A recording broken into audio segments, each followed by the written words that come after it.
উদয়পুরে জরুরি অবস্থা ও ফ্যাসিবাদ বিরোধী আলোচনা সভা। আলোচনার মূল বিষয় ছিল ৫০ বছর আগে দেশে জারিকৃত আভ্যন্তরীণ জরুরি অবস্থা ও সমসাময়িক রাজনৈতিক প্রেক্ষাপটে নয়া ফ্যাসিবাদী বিপদের আশঙ্কা।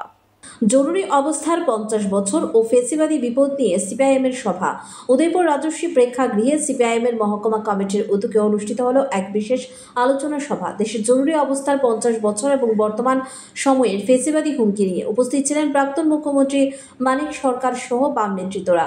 বুধবার উদয়পুর রাজস্বী প্রেক্ষাগৃহে সিপিআইএম উদয়পুর মহকুমা কমিটির উদ্যোগে অনুষ্ঠিত হয় জরুরি অবস্থার ৫০ বছর ও নয়া ফ্যাসিবাদী বিপদ শীর্ষক আলোচনা সভা।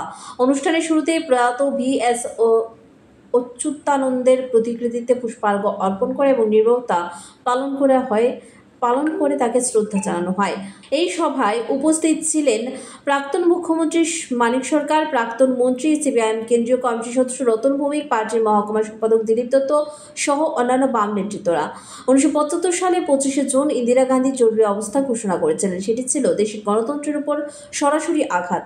মৌলিক অধিকার, সংবাদ মাধ্যম, বিচার ব্যবস্থা সবকিছুকে স্তব্ধ করে দেওয়া হয়েছিল।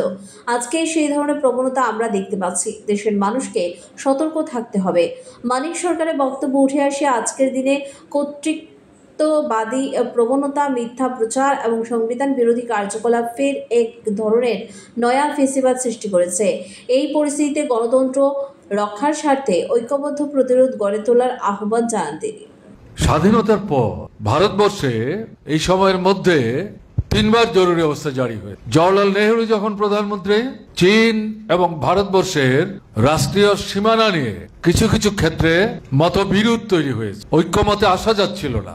সেই সময় ভারতের কমিউনিস্ট পার্টির মধ্যে পরবর্তী সময়ে যারা মার্ক্সবাদী কমিউনিস্ট পার্টি তৈরি করতে ভূমিকা নিয়েছিলেন, সামগ্রিকভাবে কমিউনিস্ট পার্টি না বললেও এরকম যারা, তারা কমিউনিস্ট পার্টির ভেতর থেকেই ভারত সরকারের দৃষ্টি আকর্ষণ করে আহ্বান জানিয়েছিলেন, বিরুদ্ধে না গিয়ে, শক্তি প্রয়োগ না করে উভয় রাষ্ট্রের নেতৃত্ব, পার্শ্ববর্তী রাষ্ট্র, আপনারা বসুন, আলোচনা করুন, এর একটা মীমাংসা করার চেষ্টা করুন।